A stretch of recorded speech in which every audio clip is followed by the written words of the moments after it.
Au pas tous, bien-aimés frères et sœurs, la folie d'Emmanuel Macron est arrivée à son paroxysme. Il est isolé sur le plan international et humilié par la communauté dite internationale, leur communauté internationale. Emmanuel Macron déclare qu'il va envoyer des troupes au sol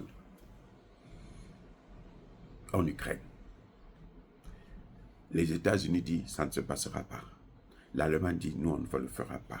L'Angleterre dit niet. Même l'Angleterre qui est un vrai va en guerre. Il dit non, nous on ne fera pas ça. La Pologne, pareil. Le secrétaire général de l'OTAN a dit il n'est pas question d'envoyer des troupes au sol. Emmanuel Macron a fait croire à ceux qui voulaient l'entendre, aux imbéciles de la France, que, écoutez, la question, il n'y a pas encore unanimité, mais la question est sur la table. Les autres ont dit la question n'est même pas sur la table.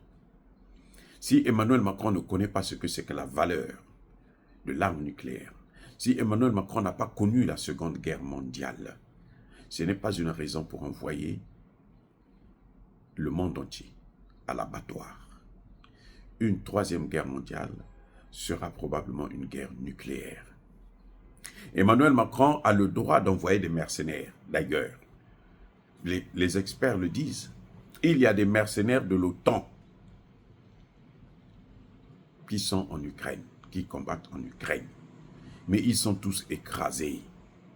J'ai dit, il y a des mercenaires de l'OTAN en Ukraine. Ce n'est pas un secret. Il y a des mercenaires de l'OTAN. Vous croyez que les armes qu'ils envoient là, qui les utilisent, ce sont les Ukrainiens? Non. Pour la plupart, ce sont les Otaniens qui les utilisent. Mais ils se font massacrer et ils n'ont rien gagné. Il y a même des généraux qui sont sur le terrain. On le voit au Congo démocratique, on sait ce que c'est. Quand ils envoient le M23, là, ils n'envoient pas seulement des bouchers, non.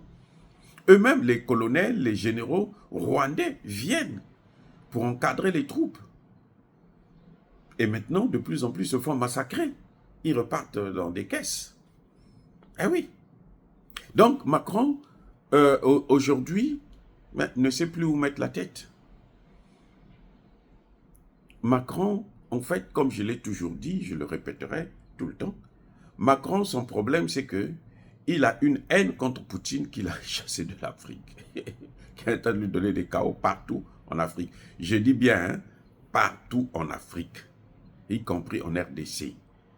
Si Tshisekedi essaie de poser un peu ses fesses tranquilles là, au Congo là, au lieu de se balader en Belgique, en France et autres là, s'il se calme un peu, vous allez voir comment Macron va être aussi chassé en RDC. C'est ça le problème de Macron. Et c'est ça le vrai problème. Donc Macron a cette haine-là contre Poutine parce que partout là où il passe en Afrique, on lui dit « on veut plus de toi, nous on veut Poutine. On veut plus de toi, nous on veut Poutine. » Et donc il se dit « il faut neutraliser ce Poutine-là. » Mais le problème qu'il ne comprend pas, c'est que Poutine n'a jamais colonisé l'Afrique. Et la force de Poutine, c'est ça. Il n'a jamais colonisé l'Afrique. Poutine n'a jamais pris les Africains en esclavage. Nous n'avons jamais été des esclaves en Russie. Ou des esclaves de la Russie. C'est ça, le vrai problème, il est là. Macron est en train de payer le prix de l'esclavage, de la colonisation, du néocolonialisme et du pillage systématique des ressources africaines jusqu'à maintenant. Il est en train de payer le prix du franc CFA. Le franc CFA, là. Vous croyez que les Africains sont contents avec ça? On a des dirigeants qui soutiennent ça, qui ne veulent pas sortir de là. Oui, c'est vrai. On voit même les pays de l'AES, comment ils sont en train d'hésiter, ils sont en train de tergiverser pour sortir de là. Mais ça ne veut pas dire que les populations ne veulent pas sortir de cette putain de monnaie. Les populations veulent sortir de là. Et ils vont finir par sortir. Donc, chaque fois, c'est le prix que Macron est en train de payer. C'est à lui de s'asseoir, de regarder, de se dire que, mais attendez, cette politique-là, elle ne va plus, il faut la changer pour essayer de sauver les meubles. Parce que même colmater les brèches, je ne suis pas sûr qu'il peut colmater les brèches parce que là, la chute là, elle est vertigineuse. C'est la chute aux enfers pour la France en Afrique. Et donc, lui, il se donne maintenant il se donne une idée pour éviter de voir le vrai problème. Il va chercher des problèmes avec la Russie. Non, ce n'est pas la Russie qui est en train de chasser la France. Non, ce sont les Africains. Les Africains ont seulement constaté que la Russie ne nous a jamais colonisés, ne nous a jamais pris en esclavage. Alors pourquoi ne pas être bien avec cette Russie-là? Voilà le problème. Ce n'est pas que les Africains, ils aiment la Russie, ils n'aiment pas ceci. Non! Les Africains sont en train de se rendre compte qu'avec les Français, avec l'OTAN, avec les Occidentaux, leur malheur ne s'arrêtera jamais. C'est un constat. Le malheur de l'Afrique ne s'arrêtera jamais en suivant les Occidentaux. Donc, il faut sortir de là. Maintenant, lui va s'attaquer à Poutine. Poutine, c'est un garçon.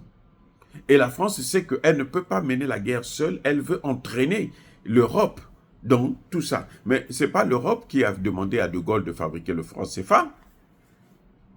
Ce n'est pas De Gaulle, plutôt l'Europe qui a demandé à Emmanuel Macron d'aller voir Alassane Ouattara boycotter la création d'une monnaie ouest-africaine. C'est ça qui... Voilà la création d'une monnaie ouest quand ça échoue. Regardez ce que ça a donné. L'AES là. C'est ça d'abord. L'UMOA, ils vont partir aussi. Nous savons que, bon, ils essaient de traîner un peu et tout, mais ils vont finir par sortir. Le président Tiani l'a dit. C'est la dernière étape de la souveraineté. Donc, il faut forcément sortir de là. Si vous voulez la souveraineté, et comme ces pays veulent la souveraineté, ils seront obligés de sortir de là. Voilà le vrai problème. Macron n'est pas en guerre contre l'Ukraine. Macron est en train de, contre plutôt Poutine, Macron est en train de chercher à faire payer à Poutine le fait que lui perd l'Afrique. Mais ce n'est pas Poutine qui le chasse en Afrique. Et là encore, c'est une façon de ne pas comprendre l'Africain. De vouloir comprendre l'Africain comme on pense l'Africain à l'Élysée. Non, l'Africain de l'Élysée, là, ce n'est pas le même Africain qu'il y a en Afrique. L'Africain de l'Élysée, ce n'est pas Achille Mbembe, ce n'est pas Alain Foka, ce n'est pas... Non, l'Africain, c'est celui qui est en Afrique, là. Celui qui a subi, qui a un père, qui a des enfants, qui ne peuvent pas travailler, qui ne peuvent même pas aller à l'école aujourd'hui. Parce que la France vient piller toutes les ressources, parce que la France soutient des dirigeants qui n'ont aucune carrure politique. Parce que la France nous impose une monnaie. Parce que la France gère nos pays depuis l'Élysée.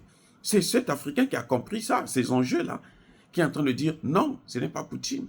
Donc si vous voulez faire la guerre à Poutine, là, faites votre guerre. Mais nous savons aussi que Poutine, là, il vous attend. Si les autres Européens refusent, c'est parce qu'ils savent ce qui se passe. Regardez, ils n'ont même plus de moyens pour donner à l'Ukraine. L'Ukraine est en train de payer le prix du fait d'avoir refusé les négociations avec la Russie. Nous, on n'est pour rien là-dedans.